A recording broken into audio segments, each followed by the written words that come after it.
Oh, peace to the saints. Yes, we have a critical topic today. And per usual, I come prepared, but today I've even brought a few notes because there's some points that I really want to cover. It's been a busy business day, but let us talk about today's topic, which is the idea, the truth that the male and the female, or the man and the woman, are not equal. And people are at home thinking, whoa, what's he talking about? They're not equal. Aren't we fighting for equal rights right now? Let me let you in on a little secret. We're not talking about laws. Right now, we're actually talking about reality. So when I say man and woman are not equal, let me even also say man and man is not equal. And what I mean by that is I'm not equal to another guy just because we're both human beings on the planet Earth. We have different levels of skill, different income, different sexual prowess, different ability, different accolades. Hierarchy is the natural way of our world. But let us first talk about the male and the female. And the reason we're talking about this topic of male and female not being the same is because we are in an era of identity crisis. And this identity crisis is creating enmity between a natural pair, the natural pair of the male and the female. So that is what we're talking about. So let us first think through what we're really saying when we say male and man. Today, we must differentiate because every male, generally speaking, will develop into a man if he is healthy, mentally healthy. However, we're in an era in which the society at large is largely mentally unwell. And as a result, you have a situation wherein there's gender confusion and one can't even unbuckle their belt and figure out which team they're playing for. So there are two sexes, the male and the female, according to biological science. I want to point out to you that the concept of equality is actually dangerous. One, because it's not true, it's a lie. And I want to shout out Julius, appreciate the super chat, Saint. Thank you for showing love. And folks asked me to post up their my cash app because I guess some folks are unable to super chat. So there's my cash app if you want to send a question, comment, or some love through cash app. Now, the first thing I need to address when we're talking about equality among the sexes is feminism. But most people who mention feminism don't understand it. They've not studied it. Conversely, I have. There are two major schools of thought in feminism, so we'll categorize them as gender feminism and equity feminism. Gender feminism is that vicious strain of feminism that is based on the idea that there are no differences between the sexes. Man and woman are the same. So it makes perfect sense to them to have a female bouncer at a nightclub. It makes perfect sense to them to have a grown man as a babysitter, when we all know both of those things would be weird because a female bouncer is going to get knocked out, right? She's not going to be able to protect anyone. And a male as a babysitter, well, that's a tremendous risk to your kids. I highly don't recommend it. So those are the gender feminists, meaning their actual concern is to destroy the concept of gender itself and pretend as though there are no scientific, biological, neurological personality differences in the male and female human. Then on the other hand, you have equity feminists. This is the more reasonable strain of feminism that really says we want equal opportunity in the society. And I would say that's a reasonable request to want equal opportunity in the society that you live in and have paid taxes in. And I would say they've largely achieved their goal. There is equal opportunity for the female in the American society. But the sad thing is that the gender feminists are the ones who are in control. These are the ones who have partnered up with the LGBTQ. These are the ones who are man haters. These are the ones who have went too far. They don't actually want gender equality or equality between the sexes. They actually want domination for the female, and they want to eradicate the apparent differences between the sexes. And that's why we have to have this conversation, because so far they've been really successful in the media at influencing you. And that is why I'm here to clarify a few things. So firstly, let us start with the male. The male is what you may be born as if you're not a female. Some people are at home like, well, what about intersex? What about the people who are born as a hermaphrodite? Well, those are very few and far in between. It's very rare that one is born with a genetic defect that would leave them with both sexual organs. That's extremely rare, so rare that we've always had the categorization of male and female. Today, we have a lot of other false categories that are supposed to describe a biological reality when really they describe a psychological disposition, which is mentally ill, right? When you're talking about, I'm transgender, sure you are. Sure you are. So we'll get to this when we finish this lecture. Thank you for the super chat. Then carrying on, a healthy male develops into a man. We cannot call every male a man because you have some individuals who don't engage in manly thinking or behavior, and under my definition, they don't qualify. So let me give 3 simple points that describe a man.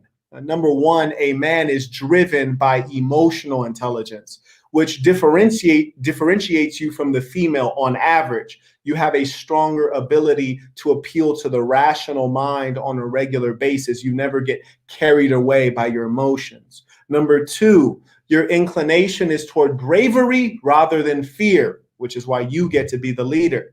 You can get in control of your mind and emotions and do the tough things in life, especially in situations that would cause fear.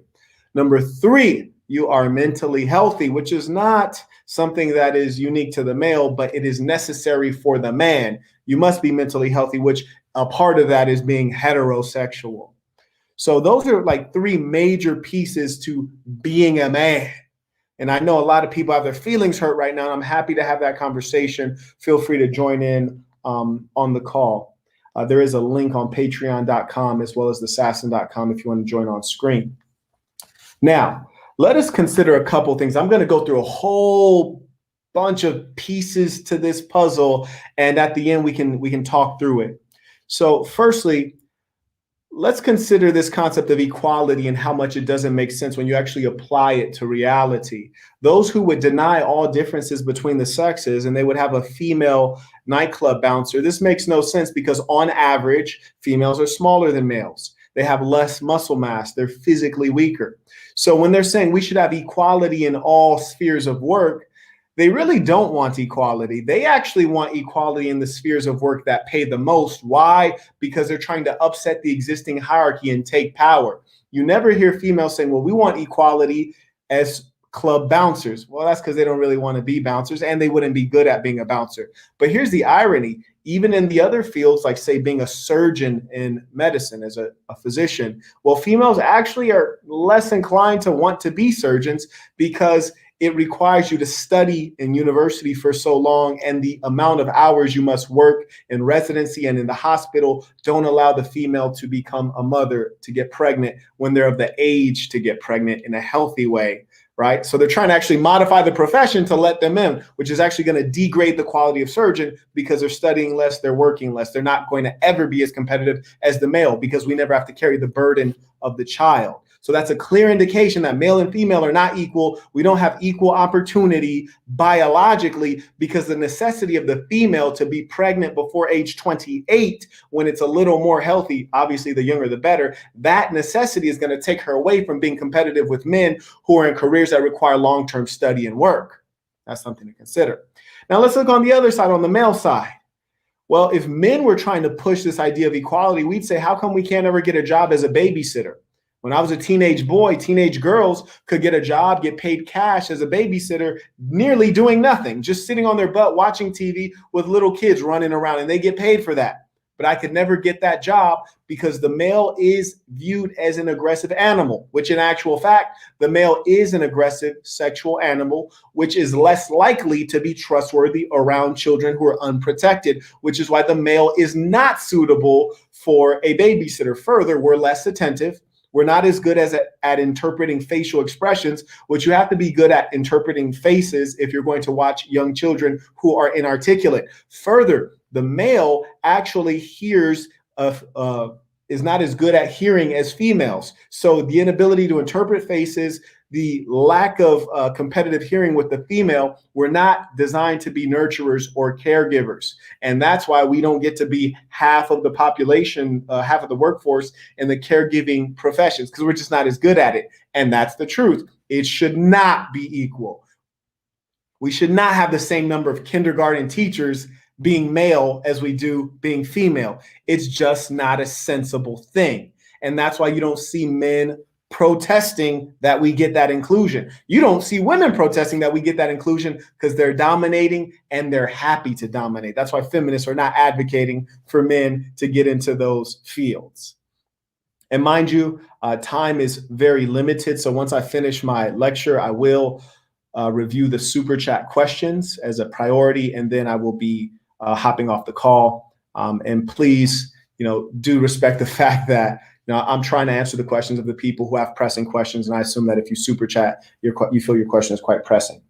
Now, here's another thing that we need to really consider. And ladies, saints, I want you to listen closely to this, because though this truth may be unpleasant, it is a necessary thing for you to be aware of if you wish to be successful in relationships with men and you want to be realistic about the world and your prospects for romantic success in the world. And for a woman, that's locking a man into marriage, whether it's legal marriage or marriage under Sasson law, which is the only way to go for a wise saint.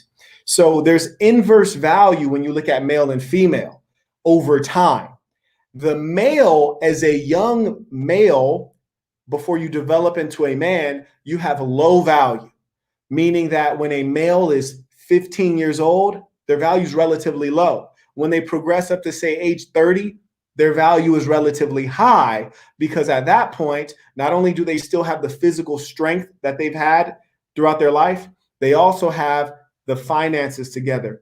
Their brain is fully lateralized. Their brain is fully together. After age 25, they're thinking at their peak, they're experienced, they're mature, they're a good leader.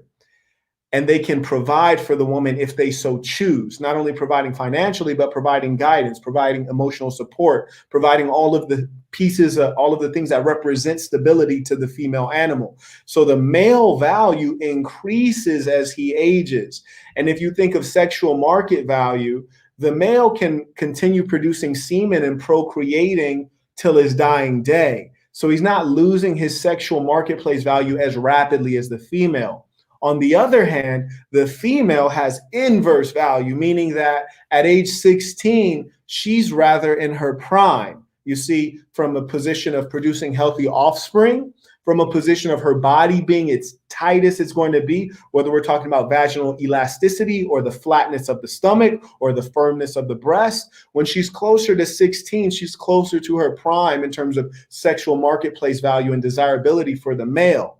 When she gets up to 30, she's getting farther away from the prime for the male, because at age 30, instances of Down syndrome and other birth defects increase dramatically toward that age. Further, the woman's losing elasticity in the body from the vagina to the breast. Stretch marks have increased. All of the things that don't attract men generally are increasing. Further, if the woman maintains being single through the years as she gets older, she's developed habits, she's accumulated baggage, and all things that are going to reduce her marketplace value. And the sad reality is that women, dealing with men who are tyrants, may become emotionally damaged. And it's a lot harder for women to shake that off versus men, because the male brain is good at compartmentalizing. Yes, we can set things aside and completely ignore it. Sometimes the things males set aside and completely ignore are their children. Yes, men can be ruthless, and we all know this.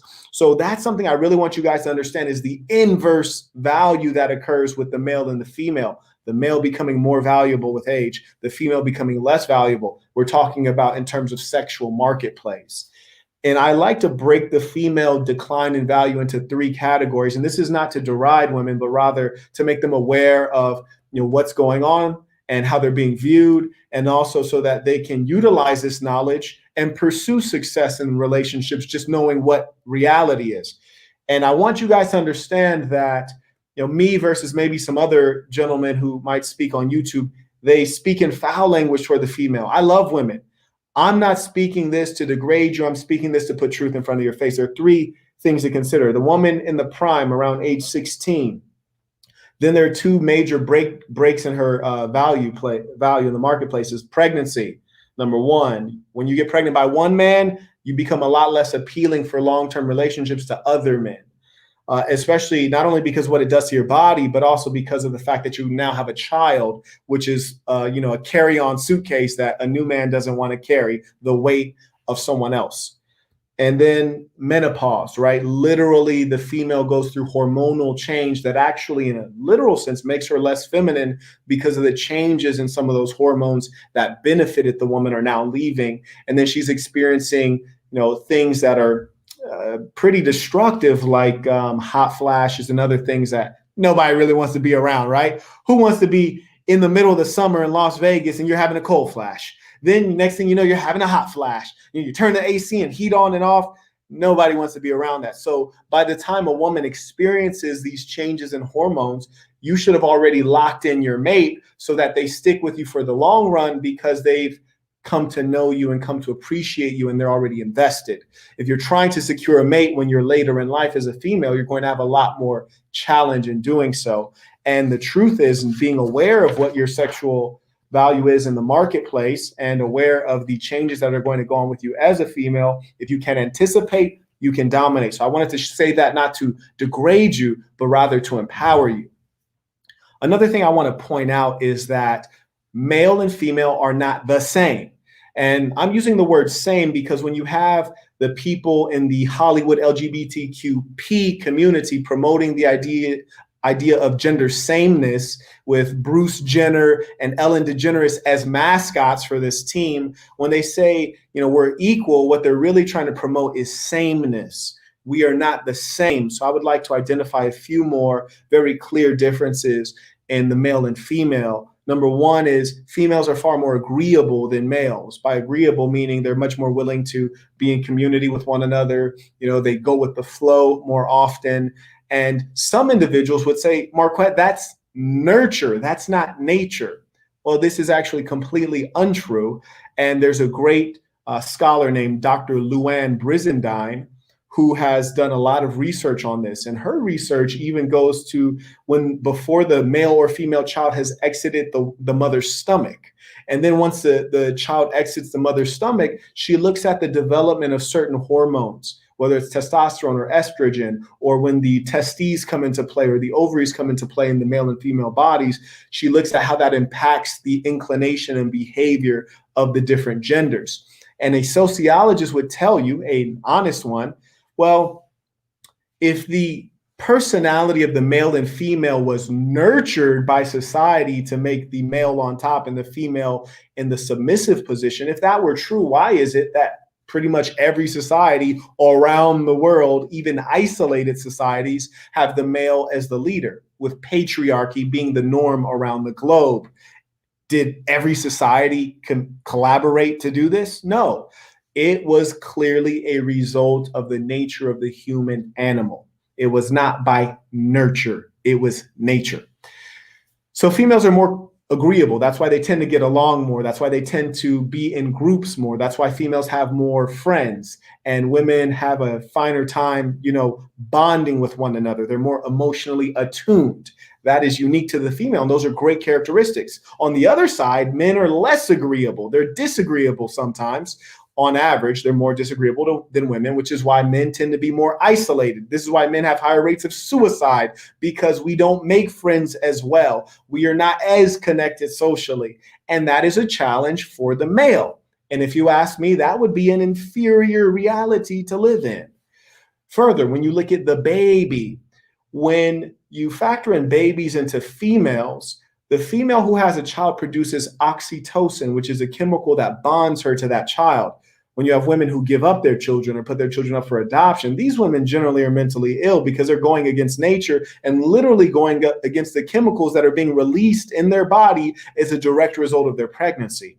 So there's an actual chemical that bonds the female to that child. And obviously the child is actually also in the female's body. So it's a lot harder to feel that sense of, I'm going to abandon this kid.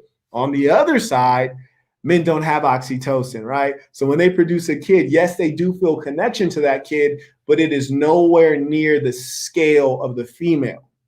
Women are of love. It's pure. It's beautiful. That's why I appreciate women, and you have to have them. Man can sometimes be a little bit sketchy, right?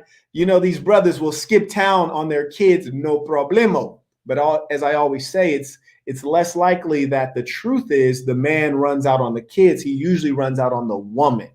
So often when the man's not around the kids, it's because there was a breakdown in relationship with the woman, or there was never a relationship with the woman. So lady saints, I encourage you to know, the longer you take to build rapport and knowledge with that man on a mental level before you engage on a carnal or physical level, that will benefit you in holding on to him if you're going to procreate. So lady saints, always think long term and choose your men like you're choosing the father of your children.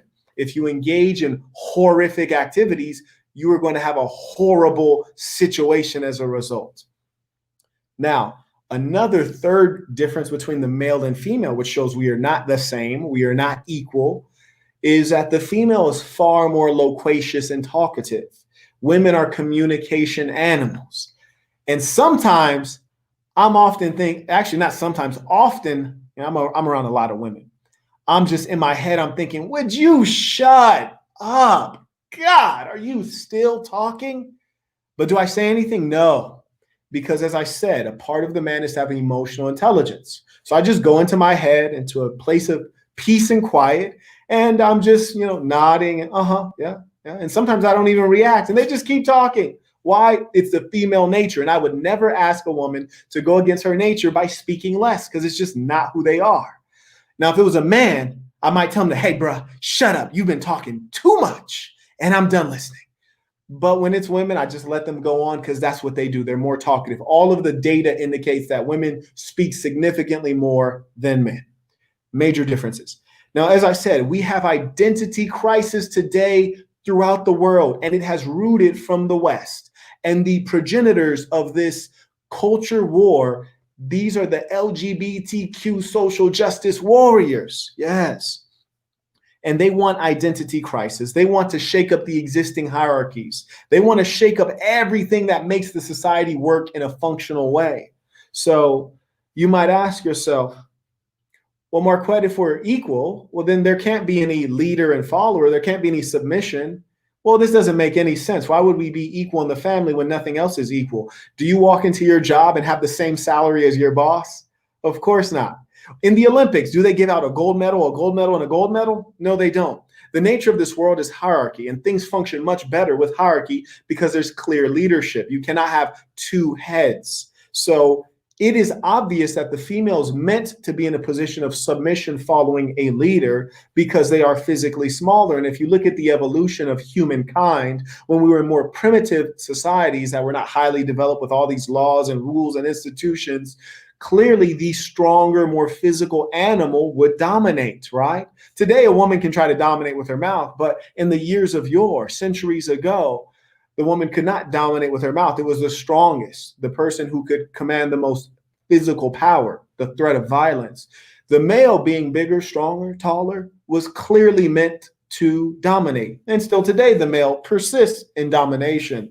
And this will continue on into the future unless males become mentally ill. And in mental illness, they will start to behave outside of their nature. And that will cause problems for them and cause problems in the society, the decline of nations. Now, one thing I want to talk about when we're talking about all this equality, people often think of going Dutch, 50-50. Hey, love, we're going out to dinner. You pay your way, I'll pay my way. That's fine. I'm not going to argue with that. People have different financial situations, but the real underlying question is, does a financial situation define who gets to lead in the relationship? Just because you might not be a financially liquid individual, does that mean you should step back and let the woman lead because she makes more money than you do? No, it doesn't. Not at all. It's fine if you go lunch, you go Dutch, and you guys want to go 50-50 on your dinner bill or whatever the case is. But that does not remove the fact that you are ordained to lead as a male. If you're a woman and you're sitting here listening and saying, Marquette, my man's not fit to lead over me. Well, then, love, you should be asking yourself, why are you dating down? Why are you dating a man who's not worthy of leading you? Huh? Because birds of a feather flock together. So if you think that you're so much of a woman that he's not fit to lead you, go find a man whose leadership you can submit to. Find a man whose program you are willing to follow. And a man being the leader does not mean he gets to be the tyrant. It doesn't mean he gets to rule over you in a mean, vicious way in which he's making a slave of you as a woman. It just means that he's in that leadership position getting the final say. Now, one thing I want to point out in today's society, especially here in America, you should know that female leadership over males is an indication of a society in decline. On a micro level, female leadership over the male shows a failure in men, or I should say a failure in males, or an absence of males, right? And so if you look at a family and it's led by a woman, either the male failed to step up or the male was absent, which does happen. On a macro scale, when you see a woman leading, it shows a declining nation, right? When you see Hillary Clinton running for president, or you see the what's that Indian woman? She's saying she's African American, but I think she's like Indian and Jamaican. Kamala Harris. When you see Kamala Harris as vice president of the United States, this is an indication of a nation in decline. Why do I say that? Well, America is surely in decline. In around 1950, we were half of the world's GDP. So there was America with massive wealth, half of the world's gross domestic product, like half of the money in the world was in America. And then there was a whole rest of the world. That's how powerful we were. In that society, during that era, you would never think of having a woman lead our nation. But today, we've given it two shots to put women at the top of our nation, which is a ludicrous idea, because do you really think of a woman as a commander-in-chief, the general of war? No. How could you be a leader of a nation and one who goes to war when you can't even go into a fist fight? It's a ludicrous concept. I would never want to be in a matriarchy. Matriarchy is a symptom of a nation in decline. And that's not to say that women are not competent of leading.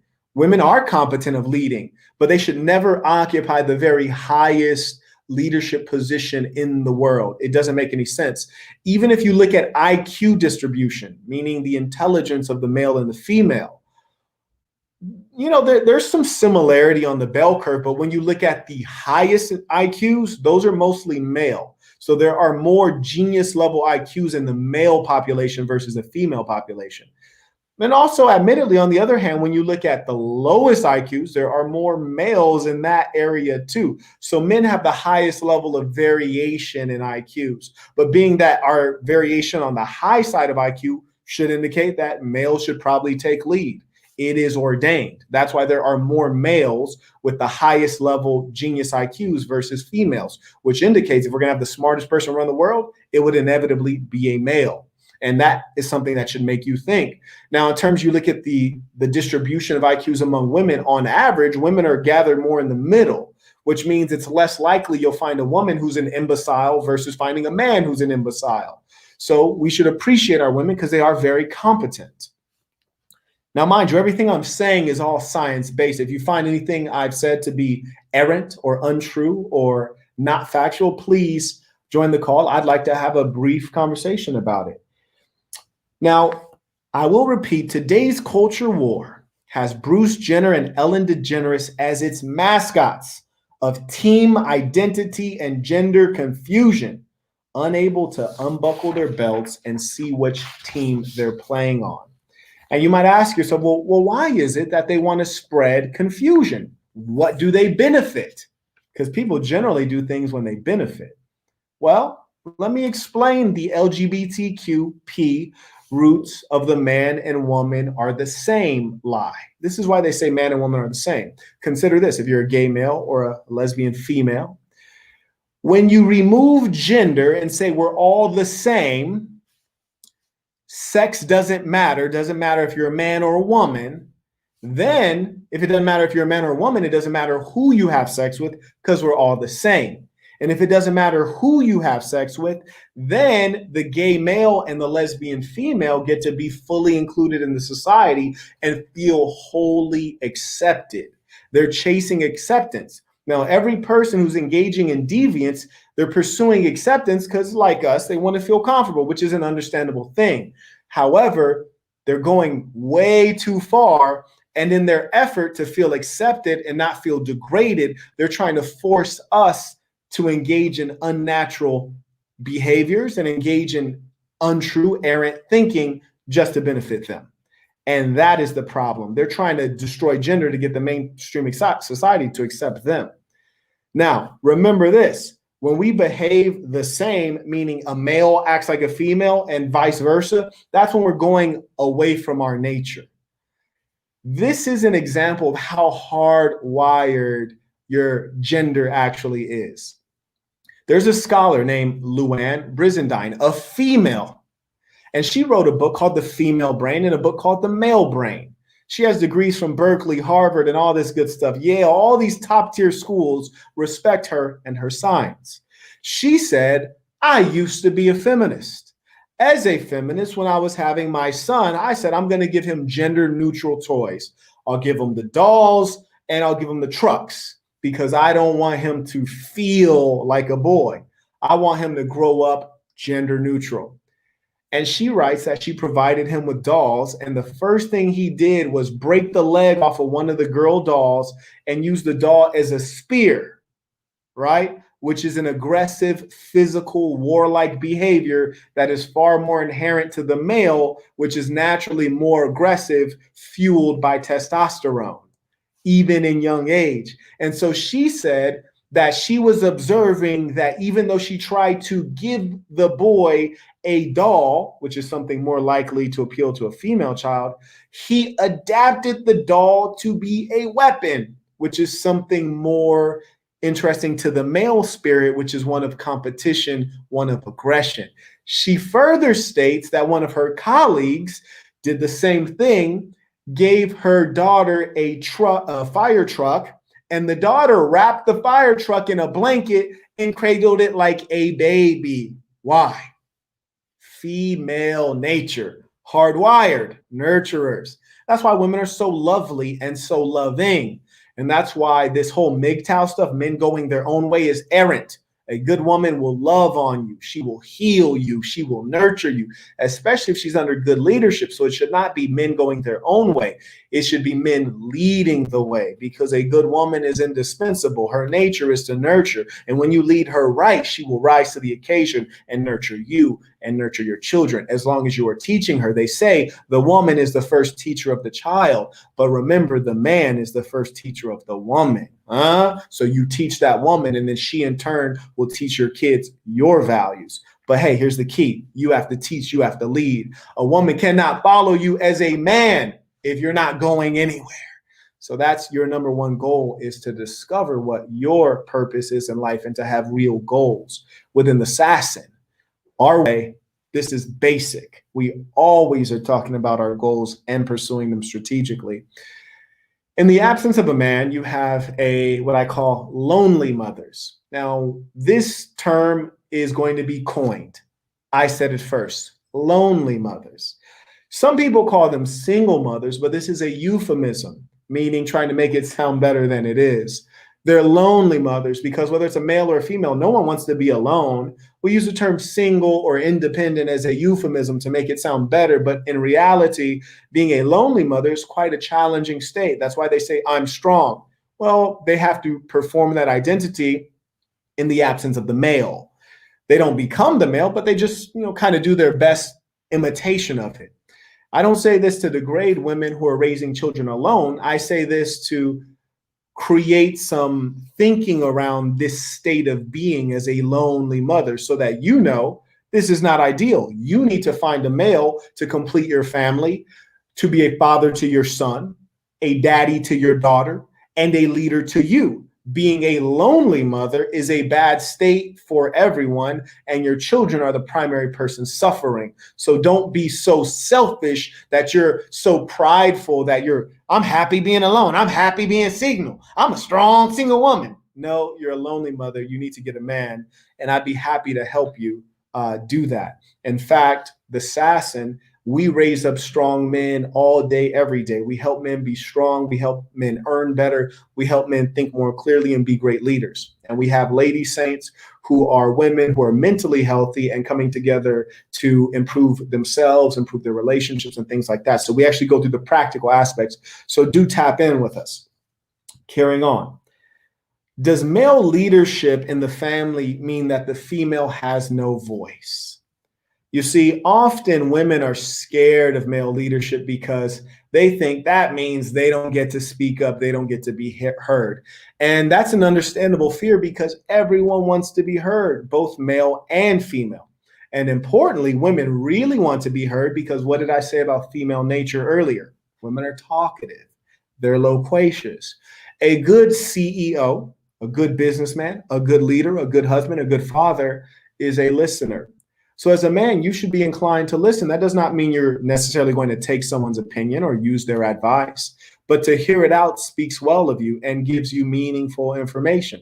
So I highly recommend you be a keen observer and listener, especially to women, as this is something they appreciate. And as a man, you should be trained to be inclined to be such a person, but also incline yourself not to babble thoughtlessly. Make your words count. She may speak 10 words for your one word. Make your one word count.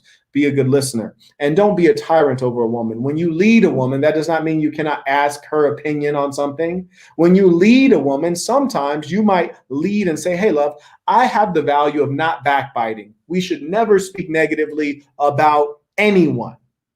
Then you might slip up and say something negative about a stranger that you see in the public. And if that woman says, hey, Marquette, we don't backbite, you have to thank her because she's following your program, reminding you of your values. That's her speaking up. That's almost her taking a form of leadership, an appropriate form. And you should empower her to do so to keep that family on the values that you have identified.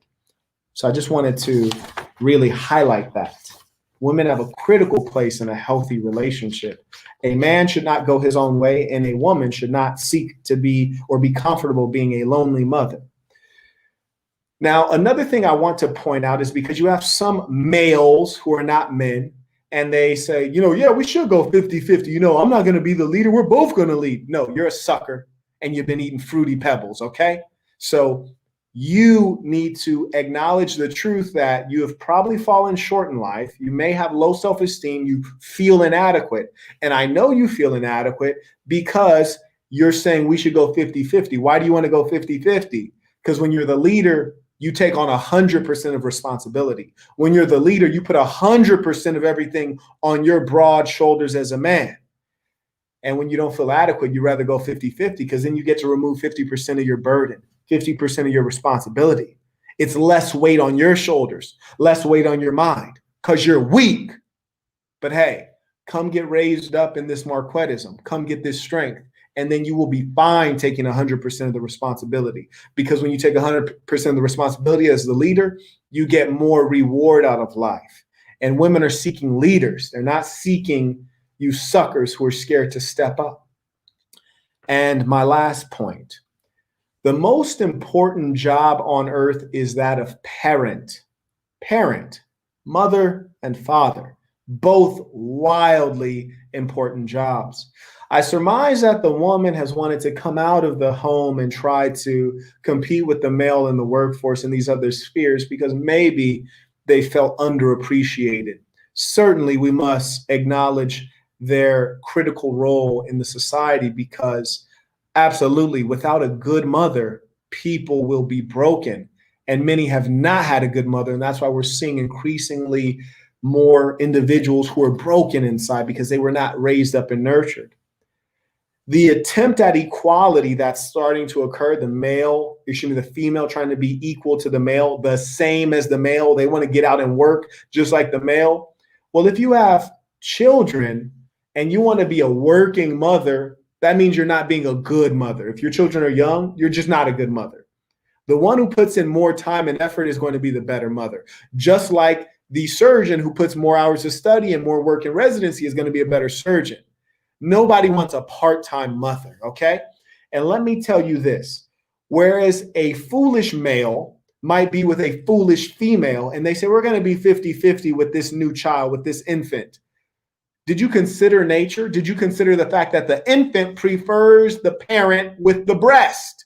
The infant prefers the parent with the breast because it has to breastfeed. That parent has its food on their chest all the time.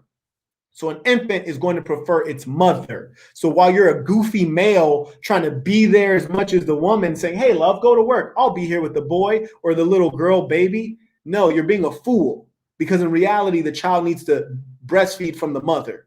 And when you create all these technologies, these breast pumps and Similac and this fake milk, it's not as nutritious as the real genuine article. Further, the child is not getting the same level of affection and the same level of care when they're not breastfeeding, when they're sucking out of a plastic, man-made, inanimate, lifeless object. You do not want to raise your children in that kind of a state. It's disgusting. And it's probably why a lot of people have been raised up weak and don't have strength physically, mentally, or spiritually. So these are all things that occur when we try to do something unnatural, which is to position the male and the female as the same or equal. We are not the same. We are not equal. We both have unique talents. On average, we are different. This is not to say that some females might not be a better leader than some males. There are always outliers, but generally speaking, the male should always be the top leader. That, Saints, concludes my formal lecture. I'm now going to address the super chats. I will merge in a few folks who have been waiting patiently. We'll have some brief conversations, and then we will close this up. So first, I want to acknowledge Julius Minor for coming through with the support. I truly appreciate it. Count Rios writes, have you ever heard of Wim Hof method for human improvement for both male and female? Your question is, have I ever heard of this method? Yes, I have heard of the method. I think it involves some form of breathing. I've heard of it, but I'm not familiar with how it works. So that's the limit of my knowledge there. Thank you for your question. Brendan, thank you for the super chat. Truly appreciate that. C. Mirek writes tuition. Kareem C. Kareem, thank you, Aki. I truly appreciate that. Means a lot. Arthur E. writes, Saint include the sources to your statements. Well, I have referenced Luann Brizendine, who's a well-known scholar. I did name her 2 books that she's put out. Further, all of these scientific points that I mentioned, you can easily put in a Google Scholar search and everything will pop up. I'm referencing science, which the points that I mentioned should be common knowledge to anyone with a basic, taking a basic biology course. So feel free to Google everything that I've said. If there's anything untrue, you can click the link to join in on video call. So everything I've said can easily be found, and I have named the scholars. Thank you for that reminder, and I want to encourage everyone, when you speak true knowledge. Do give your sources, and do engage in, true, factual debates. I think that's more than reasonable request. Thank you for making it. GT Talks, right? Is this why women always come back after they reject you, specifically if a couple years have passed by? Oh, this is quite a loaded question. Let me get a sip of water. I'm a bit dehydrated. I'm going to answer this.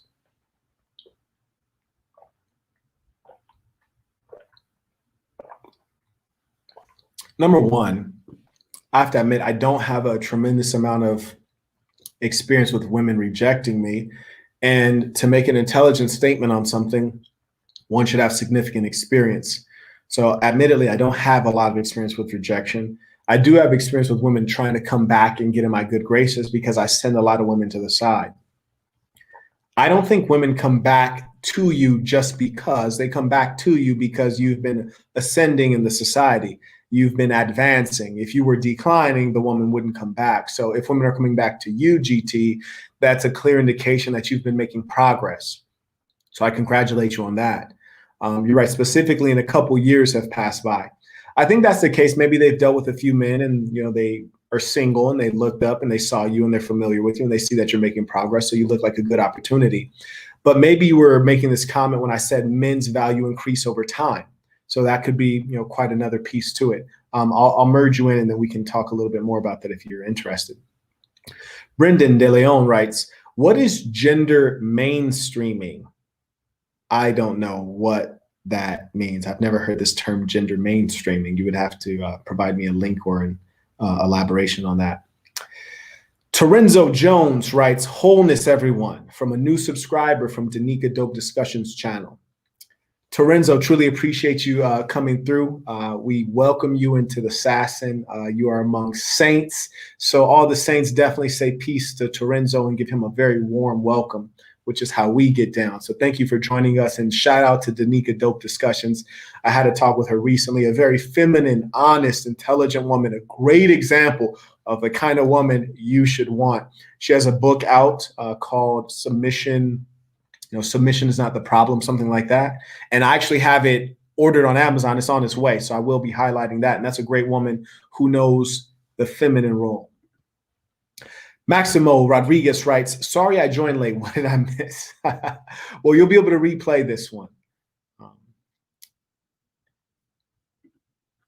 Emmanuel Golo, thank you for continuing to support with providing your super chats. Writes, what are thoughts on women that take advantage of male nature through sexualizing themselves for profit, i.e. OnlyFans? Peace to the saints.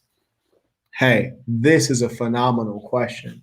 Personally, I find it very vile on both sides. Vile that a woman would want to put herself on display to be a cheap thing that can be bought and sold. Speaks very poorly of that woman, and it shows that she's nearly brain dead because all she can make money off of is her body, not her mind. On the other side, the males who are so thirsty that they would pay this prostitute, a virtual prostitute no less, to see her, her private parts. It speaks very poorly of these men because they're not even getting pleased. They're not even truly getting satisfied.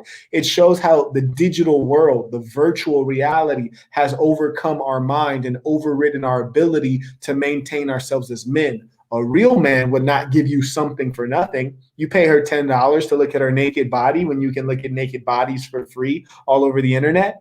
You pay her $60 to look at her videos when you could actually engage a woman physically in real life, or use that $60 on yourself, or use that $60 to take out a woman to a dinner. It speaks very poorly of these men. So at the end of the day, who's worse, the girl who's on OnlyFans or the man who's patronizing it? Definitely the male who's patronizing it. Definitely that male is worse. One, he's wasting his money and getting nearly nothing. Number two, he's helping an imbecile and a low-class harlot support herself, when really that kind of woman should not live a high life. She should not be driving a Mercedes on your dollar. No. She should be hidden away from the public so she doesn't create a bad model and example for females and young girls to follow. So that male is lost, and he definitely needs some Marquettism in his life. You dig? Those are my thoughts. Thank you for sharing that meaningful question, which is very important in today's society. Bjorn Baker, truly appreciate the saint. Thank you for the super chat. Cinnamon Madonna writes, hashtag lonely mothers. That's right. Your boy coined that term. And the reason I coined it is not to deride lonely mothers. Rather, it's because we live in a shameless society. When you have no shame whatsoever, we have trouble differentiating right from wrong. We need young children to know there are desirable states of being and less desirable states of being. If we make them think that being a single mother is a strong, independent thing, which is good, then they don't see the true nature of that reality, which is struggle, poverty, loneliness, fear. They need to know about those aspects of it before they sign up for that life. And that's why we're going to hashtag lonely mothers. And it's not to disrespect anybody. Any lonely mother, I encourage you to become a lady saint and join our movement to get matched up with a man who can help you thrive in this world, or even other lady saints who can help make your life easier and, help you support your children and help them thrive. Rise and Shine writes, you mentioned something in a recent video about how a real man can revitalize a broken woman. Can you elaborate more on that? Yes, I'll give you a brief note on that. A real man comes to understand the female. And in understanding the female, where she is strong and where she is in need of improvement, he breathes light into her. For example, every year at the start of the year, with any woman I'm involved with, we go through our SMART goals, goals that are specific, measurable, attainable, realistic, and time bound. Goals in the areas of spirituality, physical fitness, mental health, and finances. And we check in on those goals regularly. Before I break bread with anyone, especially my lady, I always say, what's one thing you're thankful for? I make sure they're regularly in a state of gratitude. And if I ask a woman when we're about to eat, what's one thing you're thankful for? And she can't think of anything, that lets me know she's going through some level of mental turmoil. And that helps me go through that situation with her and figure it out and work it out. Further, a real man puts esteem into a woman, makes her feel good about herself, gives her knowledge, makes her feel stronger and enhanced. For example, long story short, I was dating one young lady, African American. When I met her, she used to perm her hair out, which is to imitate the appearance of Caucasian women. Before maybe a month and a half had gone by, due to me letting her know who she really is and letting her know you were born perfect, you were born the right way. Nothing about you needs to be altered. She started wearing her hair naturally, which costs a hell of a lot less money.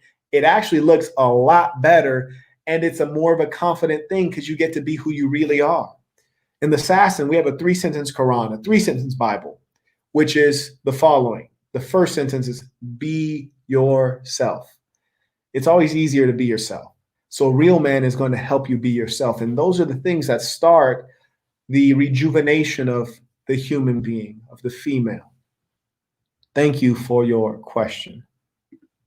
CIA writes, what are your thoughts on bisexual women, especially when it comes down to having 2 girlfriends or wives? Now, this is a good question. Generally speaking, bisexual women would definitely be more open to being in a polygynous situation, but it really muddies things because then you don't have the proper triangulation with the male on top as the centerpiece. The reason the male has to be the centerpiece is because you are regulating things and making sure that there's fairness within the relationship, making sure that emotions don't get out of control. And you're kind of what the women attract to. So you have one woman here, and they come and connect upon you. When you have women who are bisexual, they won't come and connect upon you. They might connect upon one another. You could end up being left out, but more importantly, you're not positioned as the leader to manage the affairs and keep them neat.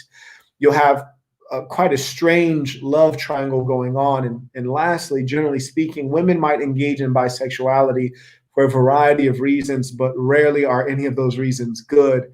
And generally speaking, I avoid bisexual women, not to say I haven't had any engagements with them. I have. Undoubtedly, bisexual behavior in the female is radically different than bisexual behavior in the male.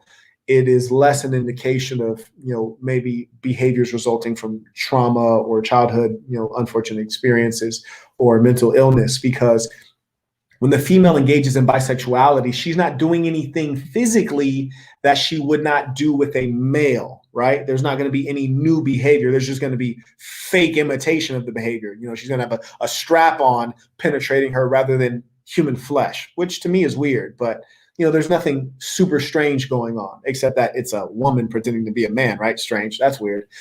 When the male engages in bisexual behavior, it's radically different from the way he would engage with a female, because he may indeed himself be penetrated, sodomized, which is not something that would happen to him when he's engaged with a woman. So it's very much so a strong statement on a male part to engage in bisexual behavior. That's pretty much gay, because as a male, you've gone way over the fence. As a female, you just dipped your toe in the other pool. And as I mentioned much earlier with female nature, females are more agreeable, they're more social, they're definitely in closer relationship with one another as women than men are. There's just no doubt about it. So the expression of bisexuality in the human female versus the human male, indicate different things and different levels of mental unwellness.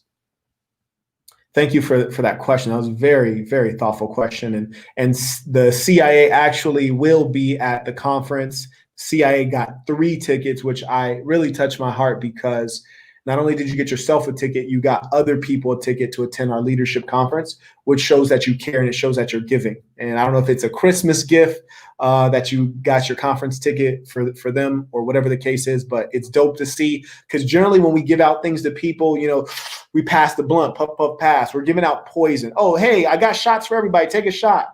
But it's rare that we give out knowledge. So that was really dope. I want to shout out to the saint, because that was saintly behavior. And that is all what we promote. So shout out to the saint for that. Daju Y'all writes, who should pay the rent and utilities? Daju Y'all, let me tell you a little anecdote. There was a time that I was in tremendous poverty. I had a woman who had great faith in me. And remember, when a woman has faith in you, it starts with you having faith in yourself. And I've always had great faith in myself. So this woman had great faith in me, and she was such a good woman that when we would go out in the public, she would give me cash or give me her credit card, and so that I could settle the check. And when I settled the check using her money, essentially, she would still thank me for dinner. She said, Marquette, thank you for taking me to dinner. Thank you for paying for dinner, even though I used the money that she provided to me. Why? She always wanted to keep me in that leadership position where I belong. She never degraded me, always respected me as the man and as the leader. That is the important thing. So who should pay the rent and utilities? That's a lower level question. Who should control the money? Well, probably you if you're the leader, right? You control everyone's money. Your money you control and her money you control. If you tell her, go to your bank account, remove $20,000 and bring it to me in cash, she should do that. Because think of it this way. If a woman signs up to marry you, she's signing up till death do us part, right? She's signing up for a lifetime agreement, dedicating herself to your leadership over a lifetime. Well, if she's doing that, handing over a greenback should be a small matter. So who should pay the rent and utilities? If you want to go 50-50, fine, do 50-50. Doesn't really matter. What your real question is who should run things, who should dominate. If she's making a good income, there's nothing wrong with her paying all of it or paying half of it. However you want to arrange that in your own household is up to you and her. Joanna Gonzalez, thank you, love. I appreciate your continued support. Vince de Ramos writes, paying my tuition. Thank you for the knowledge. Well, absolutely. Thank you for being in attendance. I appreciate your support. Noah J45 Sace sends in the super chat. Thank you very much for that. T So Cozy coming back writes, Big 18, 2 weeks in.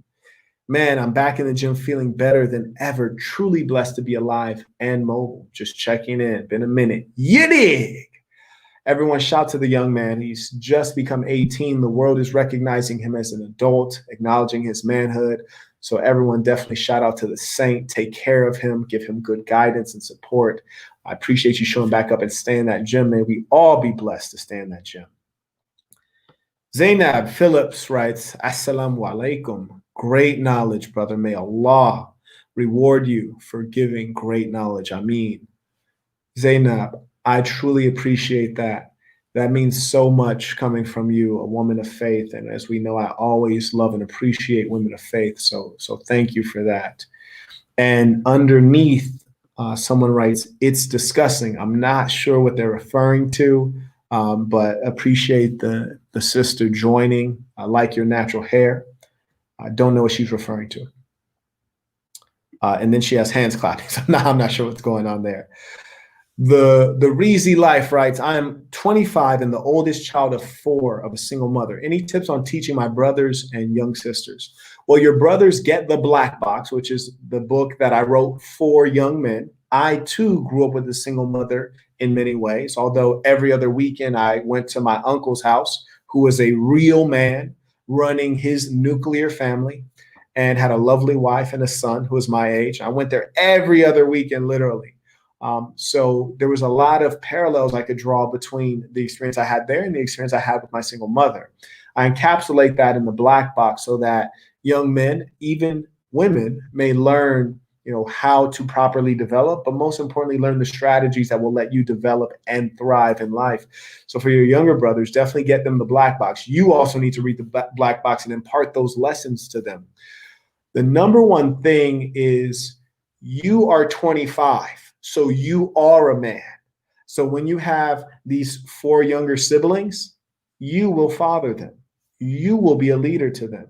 Stay attuned with your true nature. Make sure that you are among men who are who are your senior and can give you good guidance, and in turn you can give them good guidance. I encourage you to come to our conference. It's going to be January 30th and 31st here in Las Vegas. You can get your ticket at thesassin.com/conference. There will be many experienced, knowledgeable men there.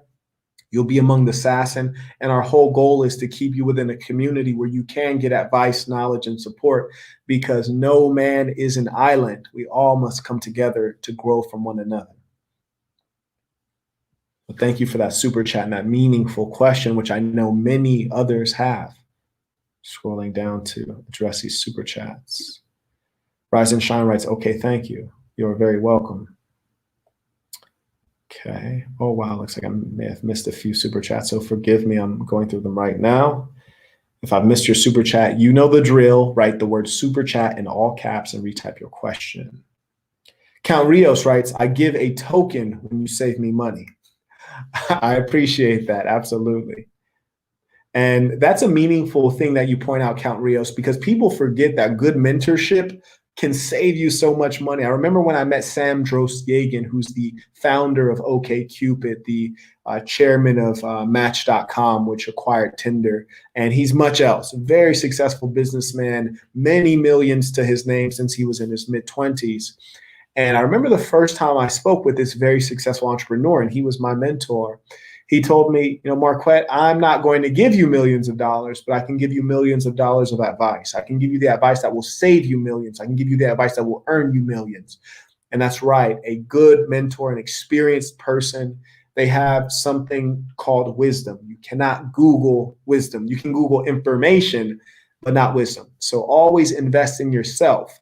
That's why I've always taken out money to spend to get around the right people. I have a consultation. You can book a consultation at thesassin.com/consultation. And that is for people who are serious. If you're serious about a business you're running, you're serious about solving a certain challenge in your romantic life or in your personal life, book a consultation. I'd be happy to speak with you and share the knowledge that I can impart to help you move forward. Jabrizi Magic comes in with the super chat. Truly appreciate it. Saint writes, well, I'm about to start paying for some meals after hearing this story. That, air quote paying, right? Absolutely. And the beautiful thing is that when you're in a real relationship with a woman and she trusts you and believes in you, she'll give you everything. Whatever you want, she'll give to you. And if you've properly Dr. Phil'd her, you understand her, you've created rapport, then it will be very easy to get to that level with the woman. And if you're a subscriber at thesassin.com or patreon.com, I've posted up those questions. I just recently reposted them on thesassin.com. Happy to repost them on patreon.com, which are the questions you ask a woman to learn more about her and build that deep rapport and that real bond.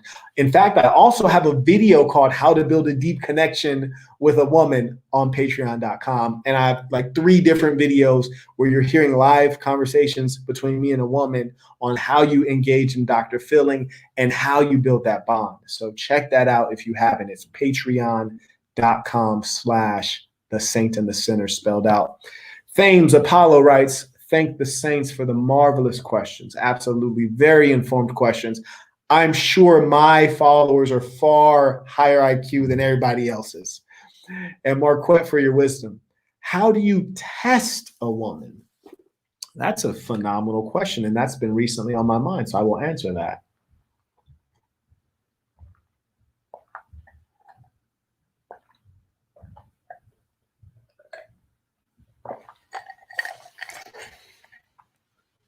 Thames, the first thing is that within our way, Marquettism, we always encourage accuracy. If you can speak in numbers, fantastic. If you can speak in precise diction, even better. So test her for what? There are tests for all kinds of things. So my question to you would be, what kind of tests are you talking about? But let us just assume you're talking about testing her loyalty or testing if she is who she says she is. You learn a person through disappointment and pain. You will learn that woman through disappointment and pain. So once you've built a rapport, a bond with her, and you're still trying to figure out who she really is, put her in a position to experience disappointment. You might start with disagreement and lead it into disappointment. You have to push her buttons to figure out who she is. Or pain. Let her have a challenging experience. See how she reacts. Now, remember, ideally, you don't want to have to test anyone because you don't want to waste your time. If you're a true listener and observer, you will learn by observing and listening to her on a regular basis over time. The things that we have done in life speak to who we are. So I highly recommend against testing women if you don't have to, but surely before you decide to marry a woman under Sasson law, you should be very confident on who she is in all areas of life. And certainly that would require a deep understanding of her. Thank you for your meaningful question. Swiffer Webjet, thank you for consistently coming through with the support. You're a great example to everyone. Very generous. Thank you. Scrolling down. Jehovah writes, just be quiet. She will tell you. I agree. The better listener you are, the better learner you will be. The better listener you are, the better speaker you will be. Because when you listen first, well, then you know what to say. And you also know how to say it. CIA writes, I will change my YouTube pic profile.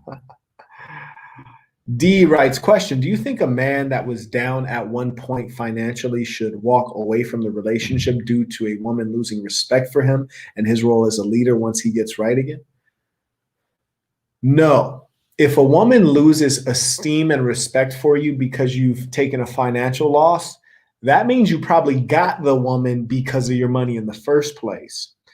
If you used your money and status to get the woman, well, when you lose money and status, you lose the woman. Certainly, if the woman is really into you, who you actually are, it doesn't really matter whether you're up or down financially, because the reality of our world is that your finances will fluctuate.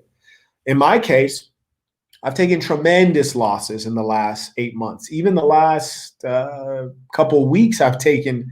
Put it this way, in the last couple of weeks, I've lost more money than most people earn in 1 or 2 years. Yeah, it's been very rough. I've not had any instability in my romantic relationships as a result, because all of those women are signed up to Marquette Devon Burton and they subscribe to Marquettism, my way of life. They know me not to be a rich man in dollars, but they know me to be a rich man in spirituality. I'm spiritually centered. Everything about me is about the mind. I tap into their mind. They don't tap into my pockets, you see? So when our relationship is based on that foundation, money will never shake that foundation. If money ever becomes a factor, that woman needs to go. I'm not leaving the relationship. She's leaving the relationship because I know she is lost and misguided.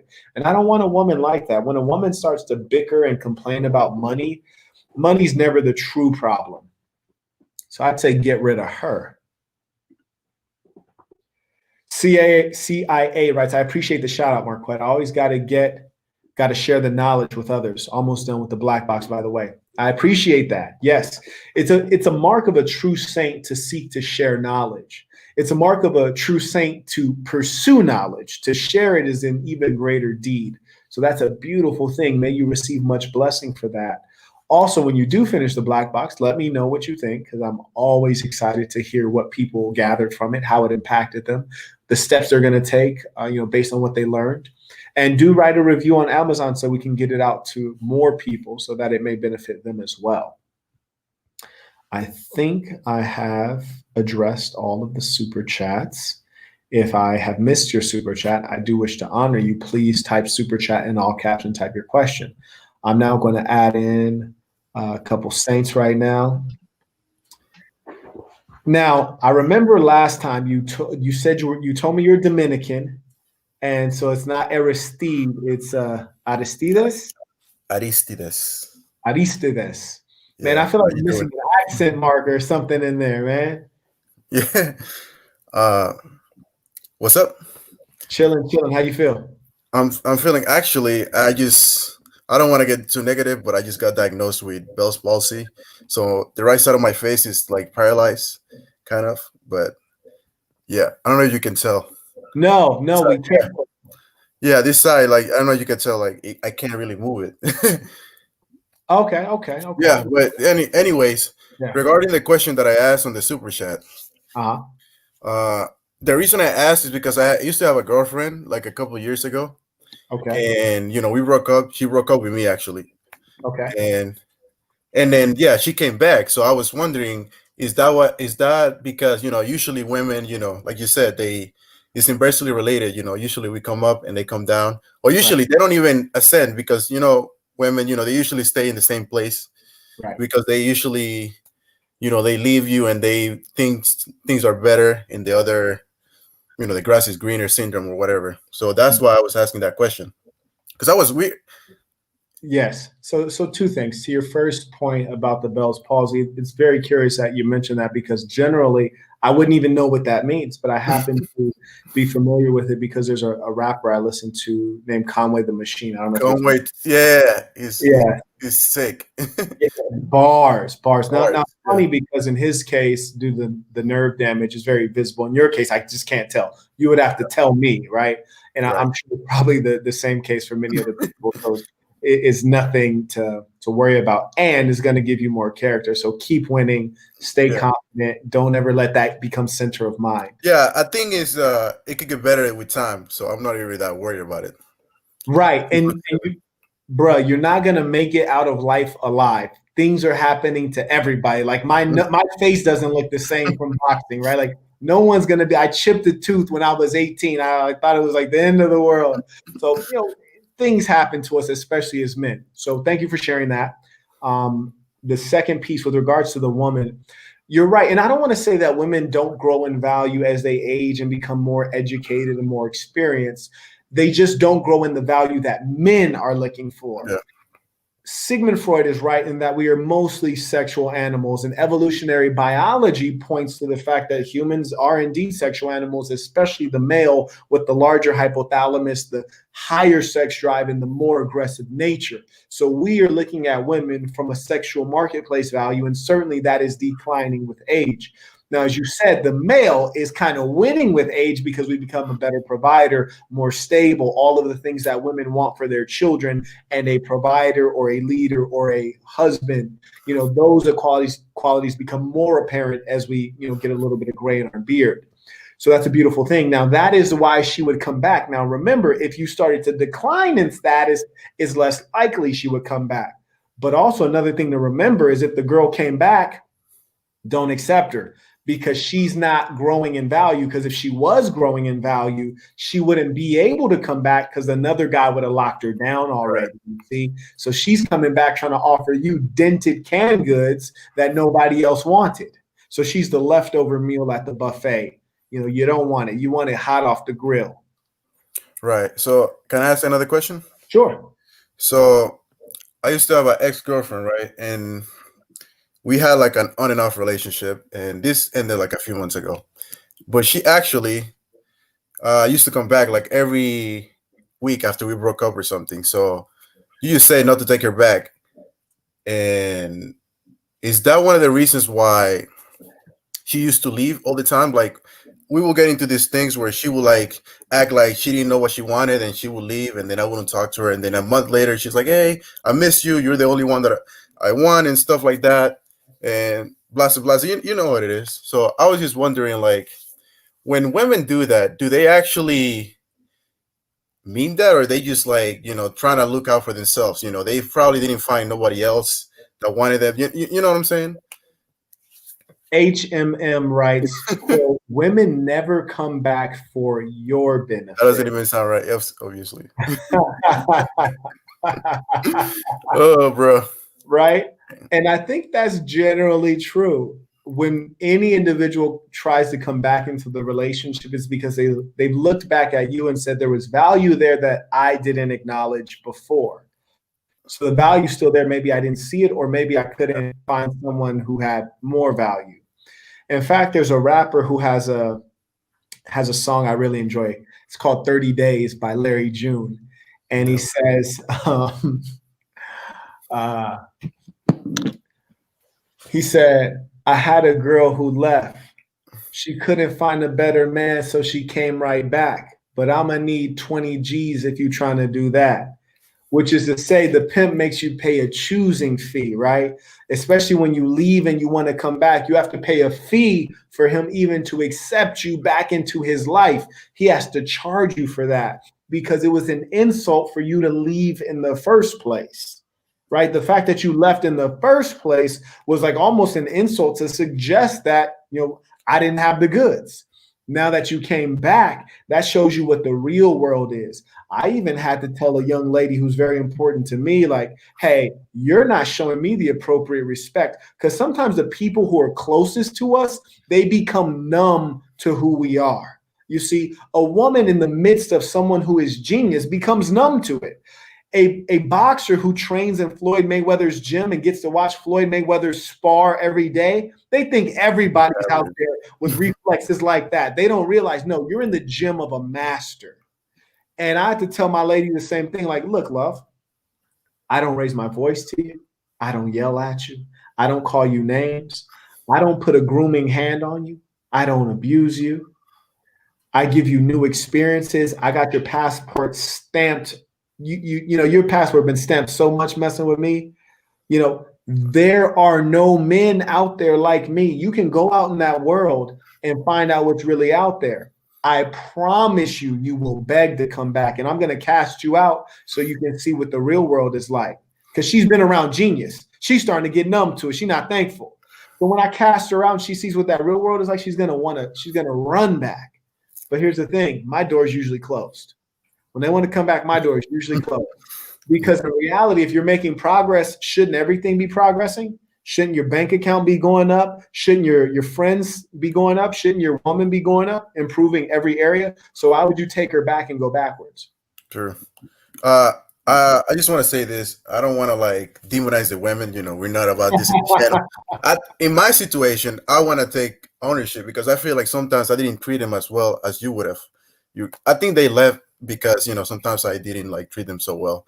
So what about in that instance? Should I take them back and then be better, or still like not take them back, even if I messed up? Yeah, I think there's like 340 million people. Not really. You're right. Yeah. So the reality. I have a bad problem with that. I don't know what it is. Like I have a problem letting people go. I don't know what it is. Like it's just Me like too. Me too. Absolutely. But the sad thing is, if you did not treat her well in the past, women have great memories. True. And when They you're always bring it back. yes, she won't forget, and you'll get into an argument and she'll bring it back up, understandably so. And that's why I encourage men to be very thoughtful about their words, especially the words that you say to a woman. They will have impact. They will not be forgotten. They will be brought back up. So it's always better to remain in angry silence than to open your mouth and leave your mouth open and let a word get out that you can't take back. So it's much better to start with a clean slate, a woman who will be able to give you the appropriate respect, reflective of who you are today. Because if you get with that old woman, she's going to remember who you were yesterday. That is true. That's really not what you want to be judged based on. I appreciate it. Absolutely. Thank you for joining. And pronounce your name again so I can get this right. Aristides. Aristides. Aristides. Aristides. Aristides. Absolutely. Yeah. So make sure you hop on so I can practice this name, get this right. Okay, no problem. Peace. Yeah, peace. Mav, how are you, Saint? Hey, how you doing? Peace to the Saints. Peace to the Saints. Absolutely. Talk to me. All right. Got a couple questions for you today.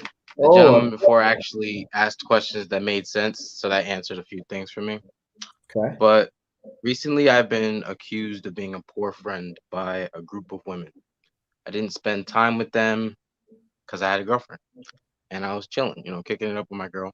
Wasn't gonna spend time with them over the girl that's doing what I want her to do for me. Right. But that caused terrible, terrible things to happen in a relationship, and it ruined the relationship. But now it's in question of whether or not they want to come back into my life, and what should I do in that situation? That's really my question. Wow. Okay. So let me get this right. I'm going to, and I want you guys to observe what I do. I not only tell you what the best practice is, I also try to execute best practices. When you're communicating with someone, it's always wise to repeat their question or reformulate their question to make sure that you understand the question. When you don't understand the question and you start babbling without having understanding, you're already going to fail. So what I'm going to do is repeat the question to the speaker. This is A1 best practice in communication. I understand your question to be, you've stated that you had some female friends who obviously required a certain amount of attention from you. You had a girlfriend, so you prioritized your girlfriend. Those female friends have then in turn accused you of being a poor friend because they don't feel like you've been participating in their life to the degree that they desire. And so you're asking if you should continue being friends with them or if you should change your behavior toward them. What are you asking? The friendship ended, or at least to my knowledge, it ended. But Yeah. now it's come back into question of whether the friendship is going to continue again. They've reached out, and I don't know how to feel about them. I feel like I've changed as a person. I've obviously grown, as all saints grow. But Yes, is it worth bringing someone that didn't do me right in the past back into my life, even if they're claiming they've changed? I see. Well, Saint, I can tell you that trusting your gut and trusting your experience is critical. And I can tell just from your facial experience, your facial expression, you're kind of leaning toward not bringing them back. And I think that's pretty much all we need to know. So I want to affirm you and Right. say, if you feel that way, live it out. And always live in a sense of abundance in that there will be more people who come into your life who are worth having in your life. We got the whole Absolutely. fasting in your life. You dig? Pull up to this Right. conference, have a good time. In fact, even myself, like Robert Jones, one of the saints, just recently flew into Vegas. I said, "Hey, let's link up." Went, have my driver go pick him up, and we went out to lunch, had a great time.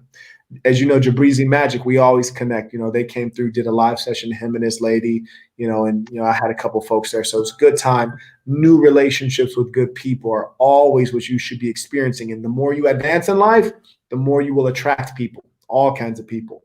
So definitely stay in that abundance mindset. Now, hold on to that idea and also consider that you always want to keep positive relations. As a saint, you should be a cool breeze of wind.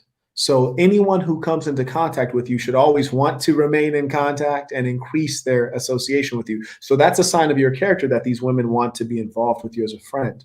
And you would be wise to continue giving them kind words, even if you don't give them your time. So maybe put them on limited association, but continue with kind words so that they speak of you as a gentleman. Okay. I really appreciate that. Um, my second question has to do with my ex. So typically I had a no ex policy, like you just don't talk to your ex. Because Okay. if you broke up for a reason. Yes. But she came back into my life and I allowed her in because of how she was so respectful about it. And the fact that when we broke up, it wasn't because she did me wrong. I just realized we weren't really compatible. But now that she's back and she kind of took a few months to settle in, now she's mentioning how she felt like I cheated on her and that's why I left. I was like, I cheated. I didn't cheat. Because one, I'm not a cheater, but if I did cheat, I would just tell you. And two, she mentioned emotional cheating. I don't know what that is. And I was hoping maybe you know what that is so you can explain it to me. Well, trip on this. Though you might not know what emotional cheating is, though I might not know what emotional cheating is, every woman knows what emotional cheating is. Isn't that funny? Yeah. Boy, they got all kinds of inventions, bruh. And to the topic of this conversation, which is to recognize that male and female are different. The things that will offend us, the things that will entertain us, the things that will soothe us are different. And it's certainly your job to be a keen listener to try your best to understand. And half the time you'll just be like, bro, I don't get it. And it happens to me all the time. Even Sigmund Freud himself, one of the pioneers in psychotherapy and the therapeutic method itself, said, they said, what's the one thing you don't understand? He said, women, right? So if he don't get it, how can we expect to? Which is to say this. Emotional cheating, I can understand her accusation in as much as you said that you have female friends and your female friends were making demands on your time, which is generally something that your woman will do, the female you're dating. So being that they're becoming competitive with your girlfriend, surely that would impact how your girlfriend views them and views you because they're trying to monopolize your time, whereas she's trying to monopolize your time. That puts them into conflict. They're competing for a scarce resource. So they can certainly call this emotional cheating, which is the idea that you're giving this other person attention. And yeah, I mean, that's a concern for every woman because she wants to secure you. Women are monogamous creatures. You know, they want one of them and one of you. They don't want these other females on the side. So whether it's the females on the side are getting your attention, they're getting your sex, they're getting your money, they don't want that to happen. So certainly I understand that accusation. You as a man certainly has to create a level set and a standard with the female through communication and let her know that I live a balanced life. You can't monopolize all my time. I have business to attend to. I have friends. I have family. I have all of these things. I invite you to support me in all of these efforts and be integrated in all of these things, but I can never let you monopolize me wholly because I got things to do. And if you become my whole life, if you were to be removed from my life would fall apart. And I would never allow you to be the linchpin in my life, dear. So now with this concept of emotional cheating, let me tell you what my friendships with women will consist of. If you're a Muslim guy, then Muslim women generally don't even like you to have friendships with women. Is generally not in alignment with the religion. But if you're not a Muslim, then you have friendships with women and you tell your girl, hey, love, I do have friendships with women. My friendships with women look like this. Here are the limits of the relationship with women. Here's how I keep it platonic. I will continue to have this. And if you respect me and my way of living and leading, you have to sign up for this. If you can't sign up for this, you can go right back out through that door over there that you came in. You can go right back out through it because I'm not going to change for you. Wow, thank you so much. That was extremely insightful. Well, I know you have a very busy session to take care of, so I'll get out of your hair. Hey, thank you for showing up and sharing meaningful questions. I trust that everyone has benefited from your questions because we always get ex-girlfriend questions. And certainly both the male and female human being are prone to jealousy. My hope for every man is that we never have to experience jealousy, as it is a very low emotion. And thank you for sharing your questions, Saint. Peace. Absolutely. Peace. Yes. Do you need me before you go to bed? Oh, you're going to bed? Yeah. Oh, okay. I think I might be hungry. Can you give me 10 minutes? Yeah. I'll wrap this up. Thank you. Saint, Jonathan, how are you? Oh, you're on mute. Go ahead and unmute yourself. Talk to me. I had two questions I wanted to ask. One was with my brother. I just want to know what's the right way to guide him, my little brother. What's his age? 8. 8 years old. Wow, that's a very young brother. Is it just two of you? Oh, how old are you? 17. Oh man, so it's a 9-year gap. Wow. The funny thing is I can really relate to that because I don't know if you read the Black Box, but my younger brother, there's a 7-year gap. And I always felt almost more like a father than a brother because it's such a big gap, right? Like you're damn near a grown man. Homie's not even in middle school, right? So it's a tremendous gap. I say the number one way to guide him is to be conscious of what you do around him. You see, especially with male children, what you say is one thing, but what you do is everything. Your younger brother will look at you and emulate your behaviors. The friends that you bring around him, he will admire you guys, not even because you're cool, just because you're older and bigger. So be thoughtful about what you show to him. Me, when I look at my brother today, I can understand who he has become based on the things that I showed him. For example, one thing that I don't know if I'd say I regret it, but when I was young, growing up in the hood, like I used to have hella guns, shotguns, handguns, hella guns. And so every now and then I would go out to the shooting range. I'd take my mom and take my little brother, and he was like really young. And we would just bust off all kind of guns that I had. And then my brother, when he said he wanted to be a police officer, I was like, the hell? Like, how, you want to be a police officer? But then I connected it that, well, when he was a young kid, we used to shoot a lot. And then he connected guns with police officers because those are the only people in the society you see walking around with publicly displayed firearms. And so I started to understand. And then he went to get into the military, and I started his interest in firearms early on. I had mine for different reasons than he wanted to have his. But I say that to say none of the things I said impacted him. Truth is, I grew up in a family that operated outside of the law. So we never spoke well of law enforcement. Also, we had a lot of unfortunate experiences. So even though we never spoke well of law enforcement, he still wanted to become that because of his experience with the firearms.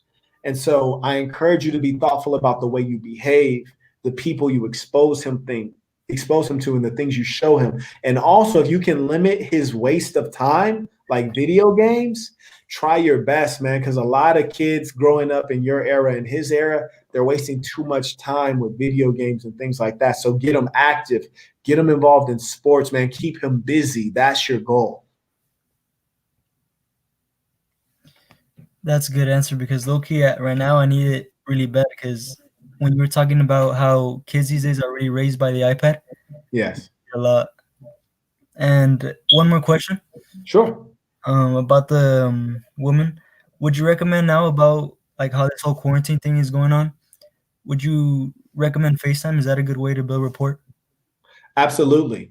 And if you can get a woman to do a video call with you, that's a major step. So a woman will text with anybody just because they're bored, and it's essentially them eating up your attention, because when you're texting, you're not really focused on what you're doing. You're kind of waiting for them to text you back. And, and the great thing about or the worst thing about texting is that it doesn't really build a bond, because you can text 10 people at once. When she's texting, she's not only thinking about Jonathan, but when she's FaceTiming, she's fully focused on you.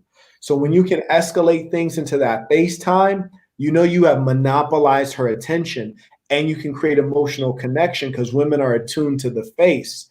And that's when you can really start to build the bond that's going to allow you to get what you want out of the relationship. Texting is weak and flat. You get her on that video call, it's going to be good. Now, remember, don't escalate it too quickly. So, for example, if you just met the girl, you might want to text her for a couple of days, hit her with some voice memos, and then after a couple of days, escalate to that video call. Don't jump the gun on it. Take your time with females is what I'm saying. Well, thank you, Marquette. I just really want to, before I hop off, I just really want to say that you really helped me. I would say that, well, I'm not going to go as far to say you were like a father figure, but you taught me a lot of things that a father figure should have taught me, really. Absolutely. I just want to. You know what? That means so much to me. I appreciate that. And anytime you need anything, if I can help, if you can get a hold of me, I will respond to you, because, we all deserve to be nurtured by a man, and sometimes it's not our father. Like my uncle nurtured me. Many men nurtured me. And so if I can be in that position to you, just as you can be in that position to your younger brother, it's our responsibility. And so I appreciate you sharing that with me. That's encouraging to me. And all you owe is to be very successful. And I know that you will repay me, you will repay the society with your success and your contribution. So thanks for calling in. Stay strong. Take care. Peace.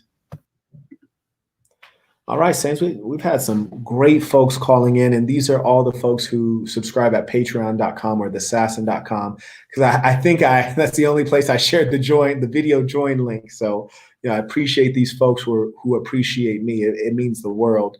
And I want to acknowledge a super chat from Zainab Phillips. And I'd be curious as if you're in Philly. I feel like that name, I feel like I know a lot of Sunnis from Philly with this similar name you got here. But anyways, she writes, Alhamdulillah, just showing support to my brother from your veiled sister. Keep giving knowledge. Now, it's funny because during COVID-19, all the sisters are veiled, right? Who would have known everyone would become a niqabi? But if you haven't, sister, I would love to hear from you. Do shoot me a DM at Instagram.com/Marquette Devon. So I'm gonna type in my IG here. I'd love to hear from you, connect with you. And you know what? Curiously, a lot of Muslim men and women follow me, and I don't know how or why or where you guys found me, but I'd be curious to hear on that one. But thank you for the support, and I encourage you to become one of the lady saints if you haven't already. Let me make sure that we hit these last couple super chats, and then I'm going to wind down. Let's see.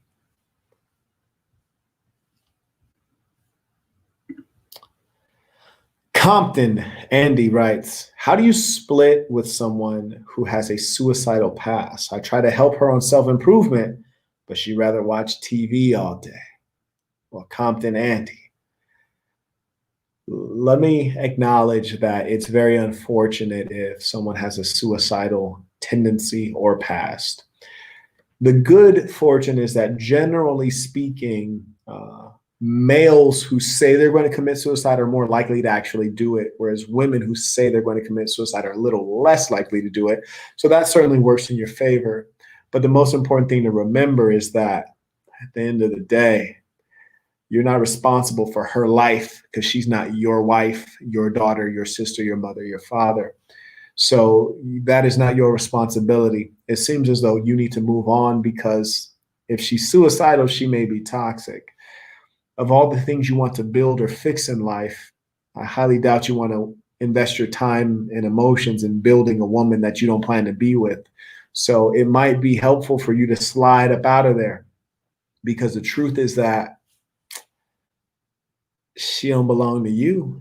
She belongs to someone else. She could be saying she's suicidal just to control you. Who knows? But my short advice is to, as gracefully as possible, make an exit.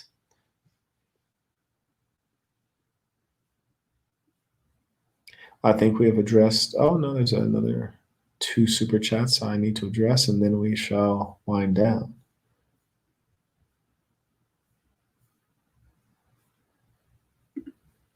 Jabrizi Magic writes, what's your thought on women who stay in contact with their exes?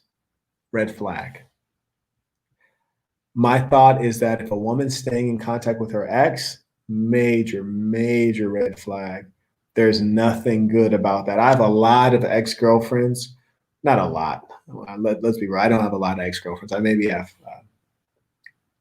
2. I have 2 ex-girlfriends, and they're both great people, but I don't keep in contact with them because we're physically attracted to one another.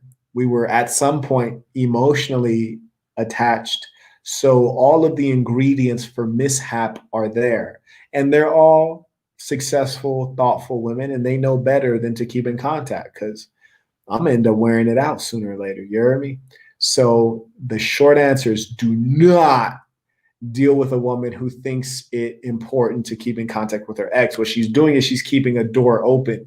It has been said that women may not cheat, but they do know who has next. And so they like to keep a lot of doors open. If she's trying to do that, she's not invested in you deeply enough. I would be very disappointed and suspicious of that woman. I would never commit to such a woman. Lil Trappin writes, can you give me ways I can make reading extremely interesting? Yes, read books that are interesting. I didn't read my first book until I was 16 because most of the books they were offering me were garbage. Once I realized that people were writing books on topics I'm actually interested in, then reading became fascinating. But let me caution you. Oh, and by the way, if you haven't read The Black Box, it's the greatest book ever written. So you can literally get The Black Box on ebook at thesassin.com/theblackbox. I think that's the lowest cost place to get it. I think it's like $10. And if you want a paperback, you can get it, The Black Box by Marquette Burton on Amazon. So that's number one, read books that are interesting. And that's why I tried to write my book to read like a movie. So one, read books that are in your areas of interest. And then you write, because I can't seem to attach to the concept of reading for a long period of time. Reading should have purpose. Don't read for fun. Read for knowledge. Read for skills.